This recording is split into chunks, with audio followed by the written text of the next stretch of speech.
Hi everyone. I missed giving you all a video last week. I was at that conference I mentioned, and then I wasn't feeling too well after that. It really took a lot out of me. So anyway, I've just been trying to get back to normal, whatever that is again.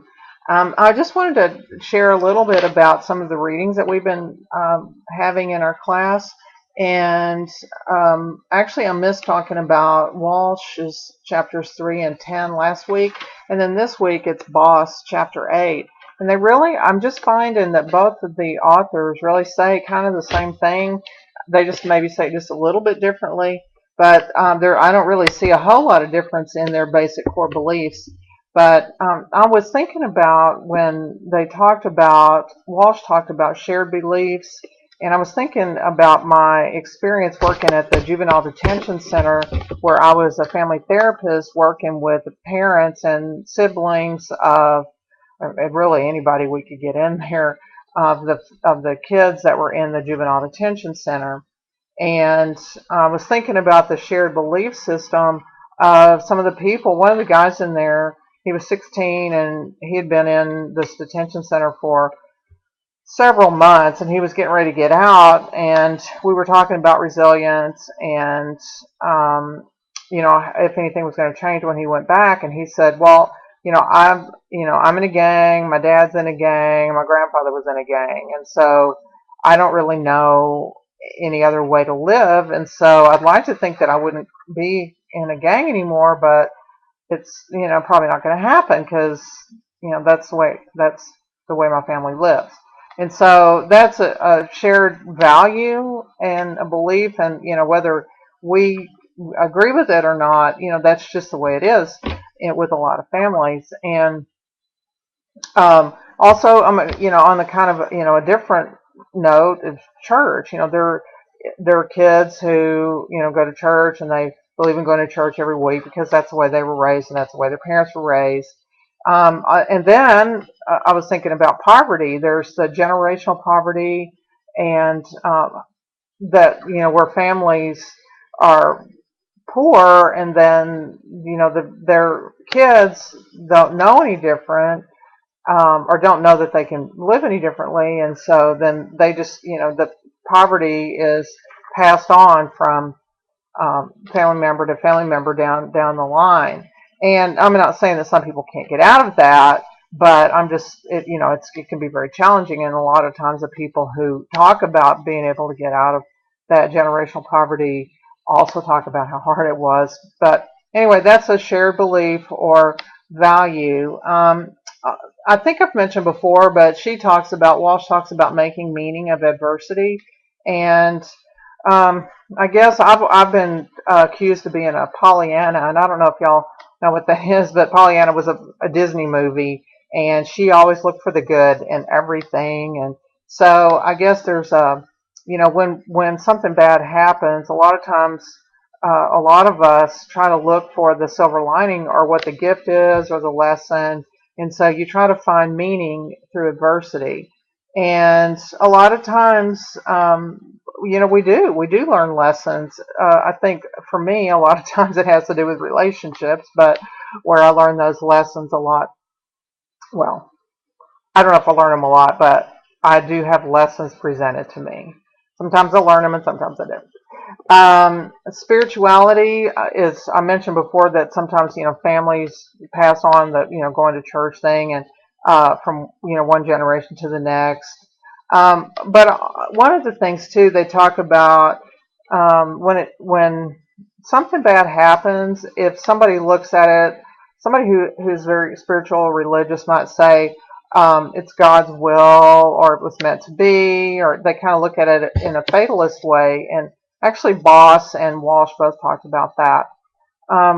And actually, Boss mentioned when she talked about that, where people say, it was just meant to be, or it was God's will, that a lot of times it's harder for us as family professionals to help families when they just look at things that way, that it's kind of sometimes can be disempowering to the family. I know that it helps families get through crisis, and it helps them sometimes to make meaning of things, but it also, what they're saying is sometimes it can take the power away from the family because they think sometimes that they don't have any control over what's happening to them.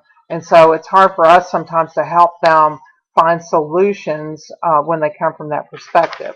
And I'm not saying it's a bad thing. I'm just saying that they were saying that sometimes it can be challenging because people feel somewhat powerless.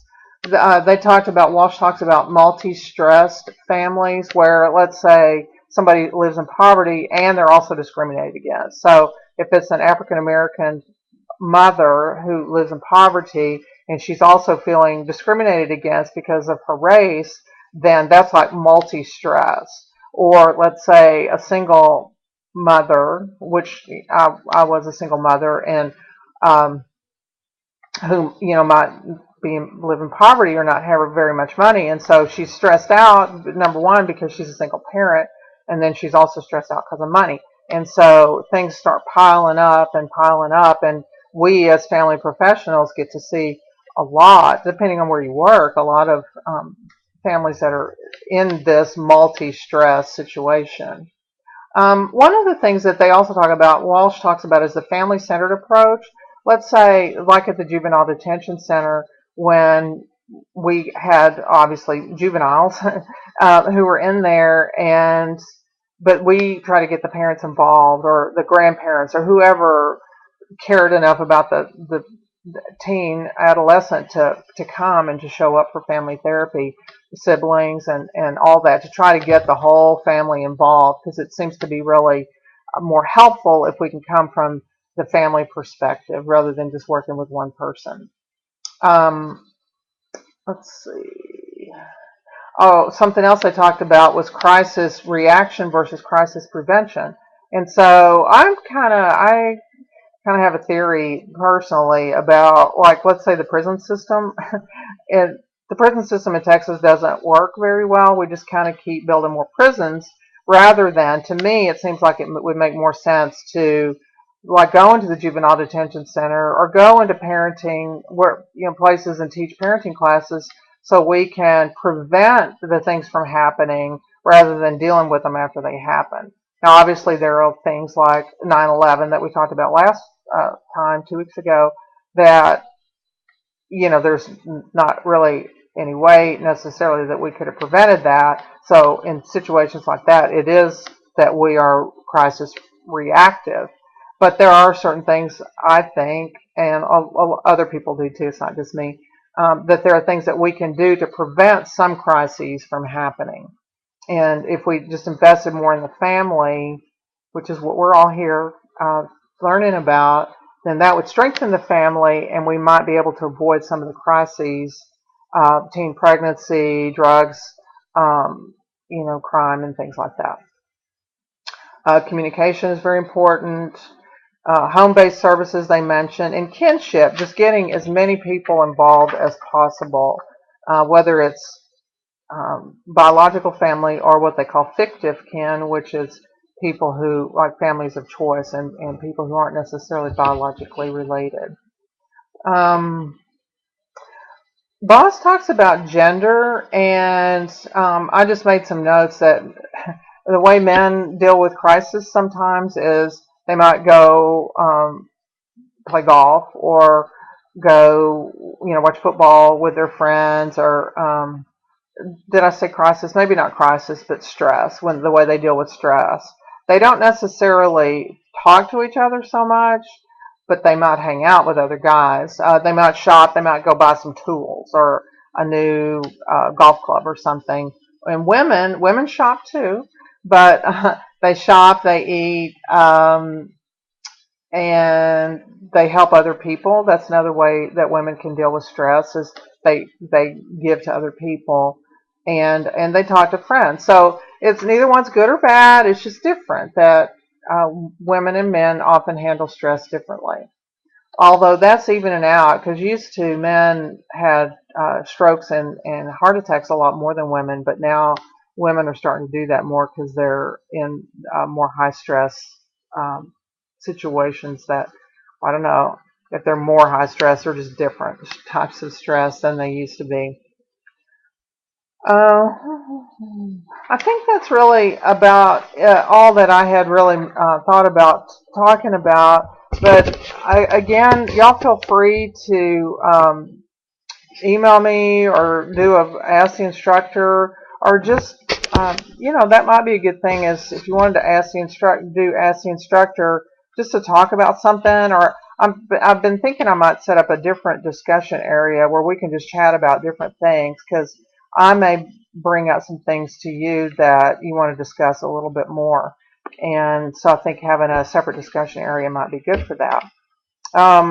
Your movie first movie review or discussion post is due this by the 3rd, so that's coming up pretty soon. I know several people have already posted, and I've read some great things so far. And really, I was just trying to get some conversation started about some of the topics that we have in our textbooks, and so some of the movies might be a little bit hokey or predictable or whatever, but I do think they kind of illustrate some real life experiences that people might have, and might incite some good discussion for us.